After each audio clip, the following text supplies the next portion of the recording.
on your side. Breaking news. Parents in Edgeville County breathing a sigh of relief after a car crash involving a school bus. Now, school officials say the bus was carrying 12 Johnston Elementary School students. All of them, thank goodness, are safe. One student, though, was evaluated just as a precaution. The school district notified us around 4 o'clock. They say the assistant principal rode with the students for the rest of the route. The driver of the other car was also checked out, but did not seem to be hurt. Also, an update, some breaking news. A jailer is accused of smuggling contraband into jail. The Edgeville County Sheriff says Sideria Adams worked with an inmate's family to smuggle contraband into the jail. They believe she was paid through a cash app for her part in all of this. The sheriff's office says they found out all of it through a large internal investigation. She is charged with misconduct in office. Development back on schedule at Riverside Village in North Augusta. More than $1 million in outstanding taxes now paid off. The mayor and the city administrator say they're excited about the future of this major project. Our Brady Chapel joins us live from Riverside Village. And Brady, how long until we see more development out there? Well, Meredith, the Greenstone Development Group is the ones who are doing all of Riverside Village. They spoke with the city and the mayor and the city administrator, I should say, and both of them said that essentially this project will begin soon. These different parcels of land that are currently on hold because of those tax issues will now be back in the fold for new projects and new developments moving forward. They didn't give us a specific date on that though, but here, as you can see, the doors are locked up at some of these spots right outside of SRP Park, and we're going to take a look right across the street here. And there's a block of land over on that side of the roadway that used to have tax notices on it. Now it's back open and ready for business. But Greenstone Properties owned the city of North Augusta about $1.9 million in taxes for 2019 and 2020. Those late taxes now paid as of April 30th. I spoke with the city administrator today. He says the Hope Riverside Village project is going on as planned now, which means the mixed-use space and new retail areas are set to be developed soon. Swank Company also opened here back in November, and they're thrilled to hear the news. The more that pops up around here, the more traffic we're going to get, the more business we're going to get. So we love having the construction outside, right outside our door, and seeing how this is all going to grow and develop. It's such a cool community. I grew up in Augusta, so being here and seeing all of this is just wild to me. And City Administrator Jim Clifford told me that he's not sure when or if these projects will start in this area really anytime soon, because like I said, Greenstone hasn't given them a clear timeline. But the good news with all of this is that these doors that are now currently locked will hopefully have some either restaurants or different space here in this area to be used by, of course, the community of North Augusta and across the CSRA. We'll have an update from here on News 12 at 6 o'clock. All right, thanks for that update, Brady, on a nice Monday to be outside. First Alert Chief Meteorologist Riley Hale taking a look at those temperatures. You can see there, Wheeler Road, not any cloud cover that we can tell, but hey, it's been a nice Monday, I will say, for some of us.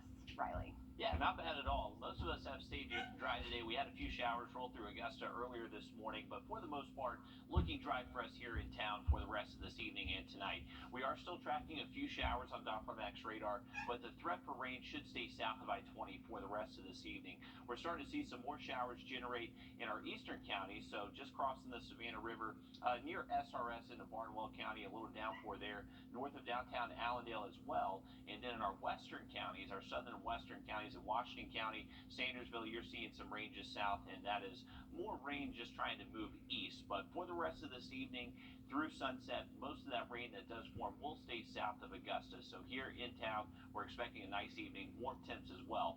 was staying in the 70s at least through around midnight. Now, as we head into Tuesday, rain chances going back up for us. Not expecting a complete washout tomorrow, but isolated rain chances will be with us again on Tuesday.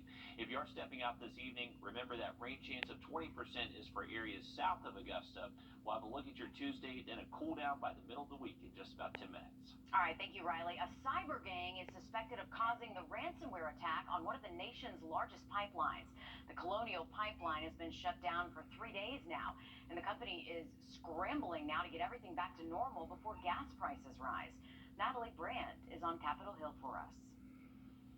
The FBI and Homeland Security officials have confirmed a group of hackers known as DarkSide was responsible for the ransomware attack impacting Georgia-based Colonial Pipeline. It's a ransomware as a service variant, where criminal affiliates conduct attacks and then share the proceeds with the ransomware developers. The breach impacted more than 5,000 miles of pipeline that carries roughly 45% of gas and other fuel consumed on the East Coast. President Biden was asked Monday whether he believes Russia is involved. So far, there is no evidence based on from our intelligence people that Russia is involved, although there's evidence that the actors' ransomware is in Russia. Analysts say gasoline prices are unlikely to be affected if the pipeline returns to normal in the next few days. But the administration is looking at federal options for addressing possible supply shortfalls if they develop. Right now, there are no supply disruptions, and the Department of Energy's information agency, the EIA, is doing the analysis right now about potential supply disruptions. The attack also highlights the increasing threat of cyber attacks to the nation's infrastructure. Ransomware is a national security threat. Former DHS head of cyber and infrastructure security, Chris Krebs, says the tactics used during the Colonial Pipeline attack indicate veteran cyber criminals. I don't think we've done enough of is signal very clearly to the nations like Russia that harbor these criminals and tell them that this will not stand any longer. Meanwhile, Colonial Pipeline says it's in the process of restoring some of its IT systems and hopes to substantially restore service by the end of the week. Now, DHS officials will continue urging private companies to secure their systems. The Richmond County Coroner's Office investigating a car accident that killed 2 men. It happened on Deans Bridge Road near Brentway Drive yesterday afternoon around 5:30. Investigators say 21-year-old Noel Lett lost control, causing a rollover. He died at the hospital. 24-year-old Noah Anderson was a passenger and thrown from the vehicle. We're told he also died at the hospital. A 3-vehicle crash sent 2 people to the hospital this morning. This happened around 10:45 near where Edgeville Road becomes Knox Avenue. One of the cars slammed into a wooden fence. You can see the damage there. Investigators tell us the driver failed to yield and then turned in front of an oncoming car. Charges now pending against that driver. The good news, though, no one was seriously hurt. Senator John Ossoff announcing a new and ventilators. Most of the U.S. can now choose which COVID vaccine they want. Now, according to data by Vaccine Finder, nearly 80% of people live within 5 miles of all 3 vaccines. People can search for a vaccine by zip code on the website. Searches show easy access for people who live in big cities and even in small towns, too. Folks all have a choice on which vaccine they can get. Despite the access, demand for vaccines has dropped across the U.S. The White House says vaccines that get sent back to them are redirected to other states that are still ordering their full allotment. Honda Accord drivers. The National Highway Traffic Safety Administration is investigating 1.1 million of these vehicles. It's all over reports of sudden loss of steering control. Sounds scary, right? The investigation covers 2013 through 2015 models. Honda did not immediately comment. The agency said it has 107 complaints so far and even 2 injury incidents related to the issue. Nearly 250,000 smoke and carbon monoxide detectors are being recalled. The Kidde TrueSense detectors may fail to alert owners to a fire. There are 7 models in all being recalled. Some are battery powered, others are hardwired. You're taking a look at those models now. Only alarms with the TrueSense logo or amber equals fault printed on the alarm are included in this recall. You should keep using the recalled alarms until they install replacement ones. If you're looking for a job, a fair is happening today and tomorrow, both an in-person and a virtual event. It's being made possible by Cary Hill Community Outreach and Cary Hill Baptist Church. Sprint, Chick-fil-A, Waffle House, and several school districts are some of the employers looking for applicants. This is the 4th Career Expo they've held. They say because of the pandemic, they just want to help others. We're trying to work with the community, help the community as much as we can. We know because of the pandemic, it's been kind of difficult as far as jobs are concerned, and so we want to be an avenue to help people get jobs. It is free and open to anyone, but officials ask that you do register in advance. You'll be assigned a time to go to the event to avoid overcrowding. No walk-ins will be allowed. It is happening again tomorrow from 10 to 2 at the Cary Hill Community Outreach Center in North Augusta. The link to register is on the homepage of our website. Well, we are currently staying dry here in Augusta, but we are tracking a few showers south of town. We'll take a look at radar and rain chances through the week next. And we all see them when we're shopping for groceries, but do you actually know what they mean? Coming up, we break down how understanding food labels can help both your body and your wallet. Augusta's favorite pastime is back. We've literally been crippled by this pandemic. But with a brand new set of challenges. The high cost of minor league baseball tonight on News 12 at 6 o'clock. For a very limited time, pick up the phone, call now for Leaf Guard.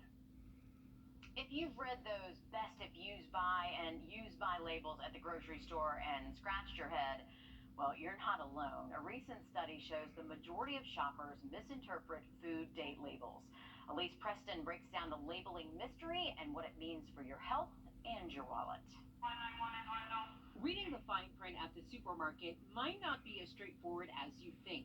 I'm not sure if it's just the manufacturer saying when they would like you to be using it by, or if it's actually when that would be specified. The food industry introduced a voluntary 2-date labeling system in 2017. Used by is for safety. Best if used by tells you about quality. I've been reading food labels since 1973.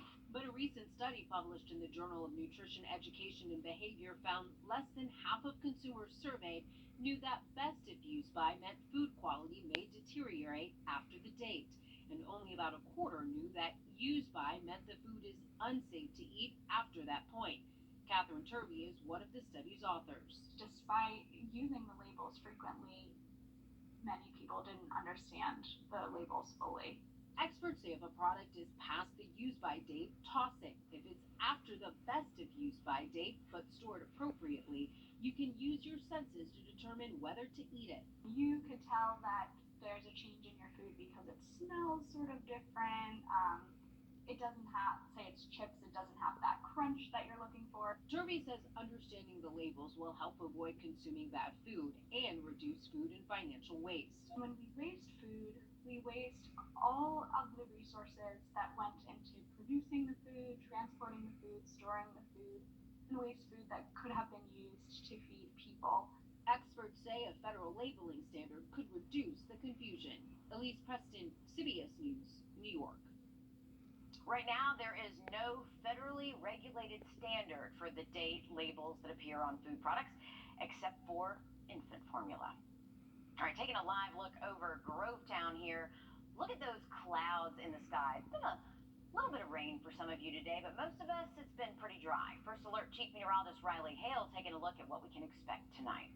Yeah, looking dry for us here around the Augusta Metro. Grovetown included in that, Evans, Martinez, even Aiken. Most of this rainfall is south of I-20 in mainly our southern and eastern counties. So if you live anywhere from Barnwell, Bamberg, Allendale County, we are tracking a few downpours near y'all, but for the rest of us, we're mostly dry. Just not much rain out there currently across the CSRA. Another tiny little shower there in central Washington County heading just south of Sandersville. So if you're heading to Dairy Lane, may get clipped by a little rain there. But we are tracking a cold front that will move through tonight. This is not going to bring us much rainfall tonight. I would say our rain chances are really confined to the rest of this evening and mainly south of I-20. We'll hang on to a few clouds this evening and too tonight. That'll keep our temperatures generally in the 60s waking up tomorrow morning. And then throughout the day Tuesday, we're expected to take on a good bit of cloud cover. Can't rule out a few isolated showers during the day. and then the higher rain chances go up. By Tuesday night into Wednesday morning, this is going to be a low-level trough that does swing on through, providing us a good opportunity to see widespread rain heading towards daybreak Wednesday. Now, throughout the day Wednesday, we're expecting wedge conditions to build in. We're going to see northeast winds between 10 to 15 miles an hour. High temperatures by Wednesday afternoon should stay generally in the mid to low 60s, so well below normal for the month of May. We'll see those conditions continue into Thursday as well, with the high temperatures only reaching the mid to upper 60s by the time we get to Thursday afternoon.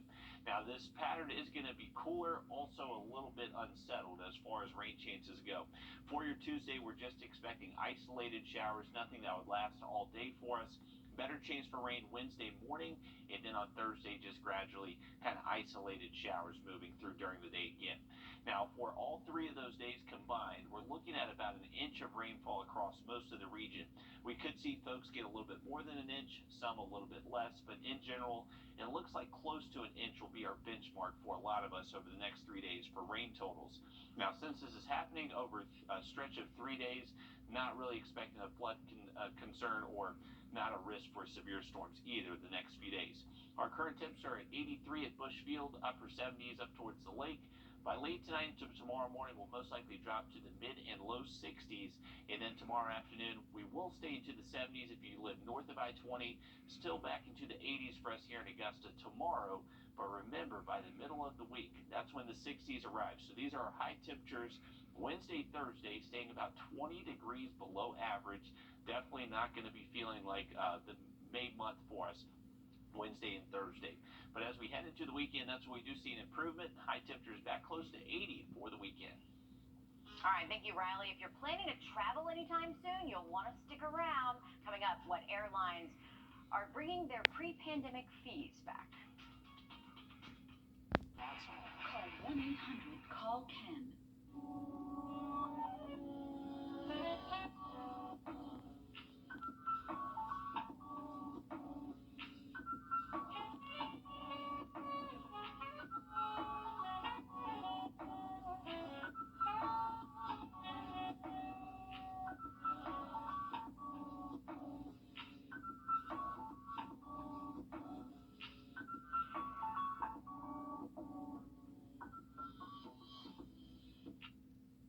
Airline pre-pandemic rules are starting to come back. Travelers with Delta, Alaska, and United Airlines can no longer make changes to basic economy tickets for purchases made after May 1st, but not all the flexibility is out the window.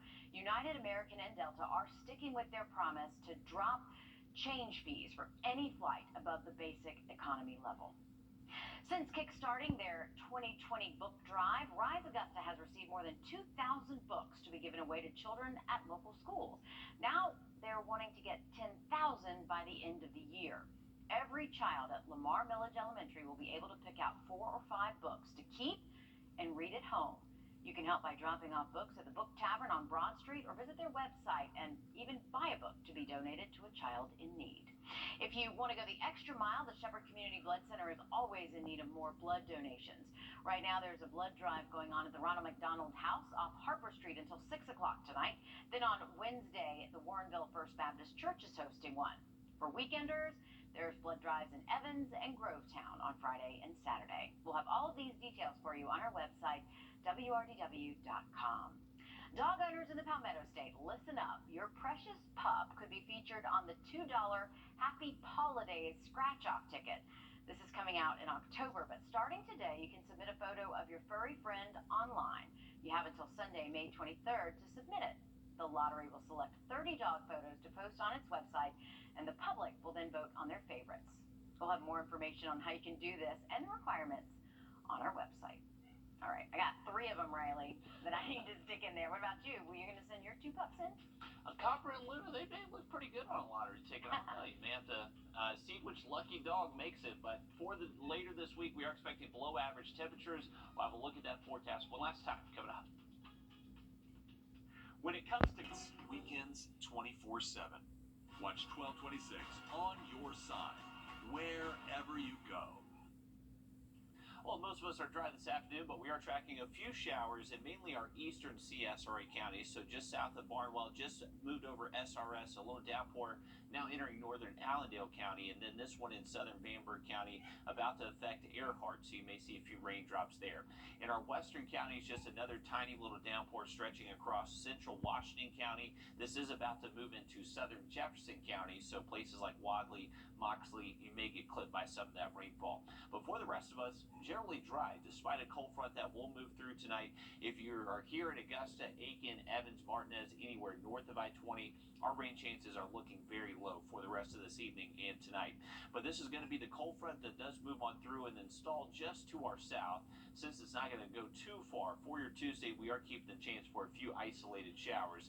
And then the cool down arrives. High temperature staying in the 60s Wednesday and Thursday. All right, thank you, Riley, and thanks for joining us. Richard Rogers in the studio now. He joins me coming up in 2 minutes, so don't go anywhere.